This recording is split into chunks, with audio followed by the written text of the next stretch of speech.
Uma pausa nos assuntos políticos, jurídicos, vamos falar um pouquinho de economia, afinal a Ariane Benedito está aqui para isso, né, Ariane?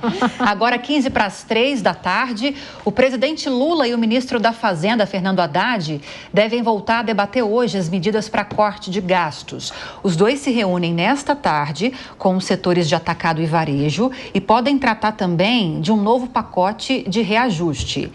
Nesta semana, o governo fechou um acordo com o Ministério da Defesa para mudar regras da previdência de militares. O ministro da Defesa, José Múcio, afirmou que a pasta vai dar o exemplo e fazer um sacrifício para contribuir com novas medidas. A gente fica especulando, né, Ariane? Deve vir isso no pacote, mudanças na previdência dos militares, mudança na política de reajuste de salário mínimo, abono salarial. O que é mais concreto ou possível de ser concreto em tudo isso que está sendo levantado até agora? A gente começou a semana com uma questão arrecadatória, como se a gente tivesse voltado uma casa para as questões fiscais. Deu uma imagem como se o Haddad, que aparentemente parece, né, está neste momento agora distante das tratativas por conta de estar na mão do fechamento do texto no Executivo, né, para anúncio então do pacote e sim encaminhamento para o Congresso, para não ficar sem falar nada, né, é preciso trazer um assunto.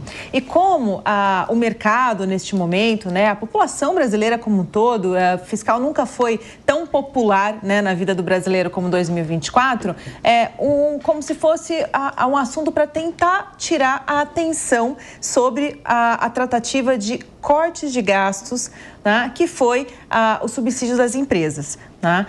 Ficou, obviamente, até pelas falas trazidas, um comparativo que não faz o menor sentido, né? O quanto a gente tem de subsídios para o setor do agronegócio, que é 3 vezes mais do que os recursos para o Bolsa Família. Isso foi uma fala do Haddad para a gente, obviamente, técnico, não faz o menor sentido, isso é um disparate, esse tipo de comparação, mas foi aí que a gente pegou como se fosse o tom de estou chamando a atenção, estou tentando tirar a atenção, né, de algo que provavelmente não vai vir essa semana, né? E hoje pela manhã parece que não houve, parece que foi desmarcado esse bate-papo, essa conversa que teria hoje para essas linhas mais difíceis de incorporar dentro desse pacote, né? Só que, no entanto, o mercado não quer mais falar de arrecadação. Não adianta vir colocar, porque você tirar um subsídio é como se a gente estivesse discutindo...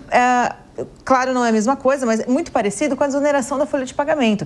É difícil de andar uma pauta dessa porque você discute aceleração ou arrefecimento de atividade, que também é o calcanhar de Aquiles para o governo, né? O PT, enfim, os governos do presidente Lula sempre vêm com esse discurso muito bonito de crescimento. A gente precisa crescer para gerar mais postos de trabalho, mas essas tratativas que estão sendo colocadas na mesa é contra, né? A teoria traz que qualquer medida como essa, você tira um potencial de atividade, né, do país, da economia. Então, tratar essa pauta colocada essa semana ficou aparentemente como chamar a atenção, vamos colocar melhor, tirar a atenção do assunto principal, que é o ajuste de gastos. Eu falo ajuste porque a gente não sabe quanto vem de corte, quanto vem de contenção, porque de fato não tem dado algum ali colocado. E a discussão da magnitude, né? A gente teve as grandes casas se colocando como um call de 40 a 70 bilhões, divididos ali uma parte em 2025 e uma parte em 2026. Ou seja, ninguém espera também que venha resolvendo tudo. A boa notícia é que também houve a discussão na semana passada do impacto que isso traria economicamente se esse pacote não trouxesse a resolução total do que é o problema fiscal, que não vai trazer, obviamente, mas nem resolveria uma grande parcela. O que poderia acontecer? E a notícia boa é que o Brasil não vai quebrar por conta disso, né? Vai ser empurrado, vai ser postergado, porque esse efeito ele é muito projetado para os próximos anos, né? 2024 já está dado. A medida acontece que a gente não pode esperar mais, porque na hora que esse efeito, né, devastador acontecer, ele vem de uma vez, né? Mas o Brasil vem sobrevivendo muito bem com esses desafios desde que o Brasil é Brasil. Tá? Então, eles têm um espaço para empurrar essas pautas e fazer essa tratativa com calma, até mesmo jogando essa batata quente para um próximo governo. Eu fiquei com uma dúvida, posso fazer Claro, uma pergunta? claro. Não, porque você disse que quando o ministro Haddad vem a público e fala, olha, temos que falar também da concessão de subsídios e compara isso com um benefício do governo, o setor econômico não vê cabimento nessa comparação. Não. Por que não vê cabimento? Porque, afinal de contas, o subsídio é gasto público. Uhum. Exatamente.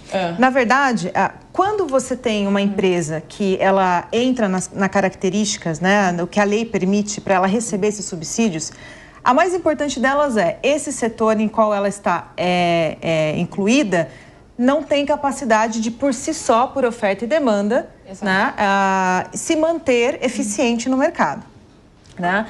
E como todas as contas de despesas, né, que é a questão que a gente bate sempre, não é o corte, não é a contenção, é a qualidade desse gasto que é ruim. Então, o que garante para a gente que a gente retomar um assunto de arrecadação e com um viés muito perigoso de desaceleração econômica, porque as empresas vão olhar isso como, e agora eu faço o quê? Se você está tirando de mim, né, uma parte importante para que eu continue gerando emprego, para que eu continue tratando de produção. Obviamente, isso é muito superficial, esse diálogo, porque não tem o qualitativo envolvido. O que se pode esperar desse momento? Tira subsídio, não tira subsídio? É o seguinte, tira de quem? Tira por quê? Tira quanto? Né? A gente tem uma lista extensa. Veja, não é tirar ou não tirar, mas é o qualitativo do porquê tem ali. Mas é aí que me preocupa, Ariane, porque assim, a nossa indústria, por exemplo, uma boa parte dela sobrevive só por causa de subsídios. Exato. Então, a gente não tem competência para, no livre mercado, se estabelecer. É justo a sociedade inteira dar subsídio para uma indústria que não tem competência para se estabelecer, que não quer concorrência internacional. A gente paga tudo mais caro aqui porque não tem essa concorrência internacional, porque a gente fica dando subsídio e fazendo tranca a pauta comercial. E aí a gente não discute isso, me parece... Vou só discordar um pouquinho aqui de razão, mas assim, me parece que as duas coisas têm que ser colocadas. Sim, a gente está gastando demais, né? Gasta demais, todos os ministérios... É um gasto ruim, é mal feito, mas me parece que o subsídio tem que entrar na conta sim, porque se a gente não está com consequência, não tem como se estabelecer, por que eu vou ficar pagando uma indústria que não tem como se estabelecer? Não, concordo plenamente, a mensagem é exatamente essa, não é não falar sobre, né? É não usar nesse momento uma casa para trás. A gente acabou de sair de um momento de chega de falar de pauta de arrecadação, porque não é questão de arrecadação ou não, é a pauta de arrecadação. Tributou o que conseguiram até aqui, para tirar o que realmente tem que ser feito, que é a questão dos gastos. É que a gente não tem agenda suficiente para tratar tudo. A questão do subsídio, ela tem que vir, ela tem que estar englobada no arcabouço fiscal como uma revisão. A gente não pode deixar de ter, porque a gente também precisa fomentar. Se tudo a gente quiser que só o mercado faça, não funciona. A gente tem quebra de mercado de trabalho e aí um problema estrutural muito piorado, que aí é perder renda e a gente não sabe quanto tempo, por exemplo, você toma uma empresa internacional com concorrência. Há quanto tempo ela chega aqui? E ela não chega simplesmente porque a gente fomenta a indústria aqui dentro. Não, é porque a gente tem um gargalo de legislação que impede que ela venha. Então não é só mudar a parcela do subsídio em si. O risco é muito maior do que você, de um dia para a noite, você retirar, você rever esse subsídio. Que a gente não sabe o quanto disso, imediatamente, que é o mais provável, o quanto de emprego que vão ser interrompidos, porque essas empresas vão tirar o pé da produção. Em que tempo a gente vai conseguir suprir essa destruição dessa parcela de mercado de trabalho, atividade, até que essas empresas elas consigam chegar aqui, a gente criar uma concorrência perfeita em tempo hábil da gente ter, para a gente poder retomar a economia brasileira. Então, estar para a discussão tem que estar com certeza, tem que ser revisto, mas não para um efeito imediato. Mas não para um efeito imediato. O momento agora não é falar de medidas arrecadatórias para tentar, é preciso de mais recursos para o Bolsa Família ou qualquer outro, né? Qualquer outro benefício que o governo dá para a população. E até porque a gente precisa, por isso que está acontecendo via PEC agora, né? Porque a gente tem o problema das travas ali dentro. Eu não posso simplesmente tirar o subsídio e jogar lá para o Bolsa Família. Isso não pode acontecer, né? Então tem que ser via lei. Então eles precisam mudar só aqui 2 medidas de lei para poder fazer isso acontecer, né? E a gente também não tem essa garantia de que, uma vez aprovada, agora eu vou fazer essa ligação, que essa conta aqui vai ser para substituir essa, numa matéria só. Né? Então, é muito mais complexo do que a gente imagina, e quando vem, nesse momento agora que a gente está esperando, ansiando pelo assunto gastos, uma medida arrecadatória de novo, que a gente sabe que, assim como a folha de desoneração da folha de pagamento, vai ser uma discussão de longa data, né? Porque ela é mais profunda do que a gente imagina. Não é só olhar os números e falar, olha, tal empresa tem tanto, mas por que ela tem tanto? O que a lei permite que ela se enquadre lá? Né? Em que momento da economia estava na hora que esse subsídio foi dado e como essa empresa está hoje? Como que o mercado desse setor, desse segmento, ele se encontra? Uma das empresas que tem um subsídio muito grande são aéreas, né? A Azul está quase no topo da lista. 3 bilhões, né? Em 2024. Exato. E neste momento, por exemplo, você imagina você virar para um setor aéreo brasileiro e falar assim, olha, acabou o subsídio hoje. Você quebrou o setor de aviação Brasil. Até a gente ter essas tomadas de empresas internacionais para conseguir resolver e suprir essa demanda, ela é muito lenta. E a discussão também não é para acabar, né, Ariane? Eu acredito que a discussão seja para atenuar o alto volume de subsídios que nós temos para o setor privado hoje. Qualificar. Né, aqui no Brasil. Igual eu falei agora, você citou as aéreas, 3 bilhões em 2024, notícia que nós demos hoje, inclusive, de manhã, no Jornal da Manhã. O Brasil não tem hoje uma política de revisão de subsídios, tem? O setor de turismo está até hoje recebendo subsídio da pandemia. iFood, eu vou achar o dado exato, o iFood, que ganhou muito protagonismo na pandemia, porque os restaurantes fecharam, um dos maiores beneficiados também com recursos do PERSE, subsídios para o setor. Então, assim, não estou julgando o iFood, mas a princípio, sem me aprofundar no porquê que está recebendo ainda, parece uma coisa descabida. O fiscal brasileiro é uma coisa descabida em todas as pontas, né? Não tem uma política de revisão desses subsídios para aumentar ou diminuir ou para cortar em alguns casos? No momento, não. Imagina se viesse a público, né? Se o ministro da Haddad viesse a público e falasse, olha, agora a discussão vai ser uma política de revisão. Faz muito mais sentido do que falar, olha, olha esses números aqui. Nesse momento, não, a gente não quer falar. Será que não é chamando atenção para trazer a discussão? Será que não tem um pouco essa de viés medida também? Então, as discussões muito antigas, né? Acho que de forma midiática, pode ser. Trazer um holofote em cima disso, que faz parte do arcabouço, né? Ela está lá dentro, ela vai ser revista como qualquer outra conta que faz parte ali de despesa. Mas é uma semana muito crítica, eu diria, né? Uma semana que, assim, eles estão atrasados quase um mês, né? O Haddad não tem mais nada para falar. Ele vai falar do quê? Então, ele está puxando outras partes, digamos assim, né, do arcabouço fiscal para trazer para a discussão. Mas a gente sabe que isso é tentar tirar atenção, né? Não é isso. E eu entendo também, também não estou julgando que foi ruim. Não, na verdade, nem funcionou. Passou, assim, despercebido. Isso é quase uma leitura técnica nossa de... Assim, não faz o menor sentido falar disso agora e você trazer. Até porque se você olhar como foi o comportamento do mercado desde o começo da semana, com o feriado no meio, e como estamos hoje, inclusive, zero efeito. Não teve efeito nenhum, né? Nem as falas bonitas, pós-G20, ali final, nada funcionou. A gente continua com a depreciação, né, expressiva da moeda, a curva de juros buscando já 14%, ou seja, enquanto não houver essa divulgação de qual vai ser o plano, e veja, o mercado nem espera que seja um plano que resolva 100%. A gente não aguarda isso, né? Por isso tem essa discussão entre 40 bilhões, vai ser 70 bilhões. Mas que pavimente o caminho para isso. O que vem primeiro, o que vem depois, né?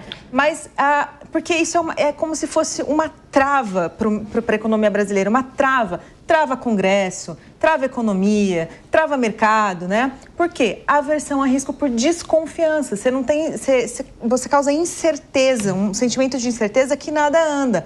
Então, a posição geral fica como? Eu não faço nada até eu ter certeza do que vem por aí. Agora, Ariane, se você fosse conselheira de Fernando Haddad, da equipe econômica ou integrasse a equipe econômica do governo. Por onde o governo teria de começar em relação a esse pacote de gastos, então? Leis de contrapartida, né? Então, a gente tem alguns fundos de arrecadação que a gente não pode utilizar para onde está faltando, saúde, educação, segurança, porque a lei não permite. Então, eu tenho recurso, esse recurso ele fica travado em determinada conta, eu não posso utilizar porque simplesmente eu acabo infringindo a lei de responsabilidade fiscal. Então, a lei por isso reforma tributária, né? As leis precisam ser revistas.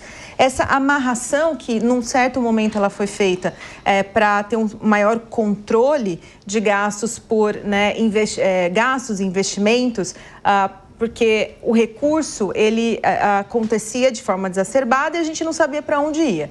Então, essa modalidade, num determinado momento, causou um limite ali no cartão de crédito para cada ministério, para cada setor, né, para cada conta ali dos gastos. Mas hoje, isso impede que a gente tenha um gasto qualificado. Então, falta para benefício, para programa social, falta para investimento. Aonde precisa de subsídio, não tem subsídio porque está travado, você não pode tirar. Né? Então, precisa fazer estrutural mesmo.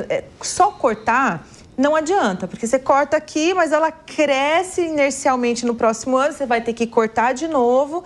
E é um problema de soma zero, você não sai do lugar. Né? Agora, a partir do momento que eu consigo fazer uma melhor utilização de recursos que eu já tenho, né, para o que está faltando, até o esforço para a justificativa da contabilidade, ela fica mais fácil. Né? Você tem, claro, e aí lembrando que por que a gente teve essa lei de travar as contas, né? Contabilidade criativa no Brasil foi e é uma realidade, eles usam isso também de uma forma assim, a favor, quando eu quero, como eu posso, se eu tiver oportunidade eu vou usar também.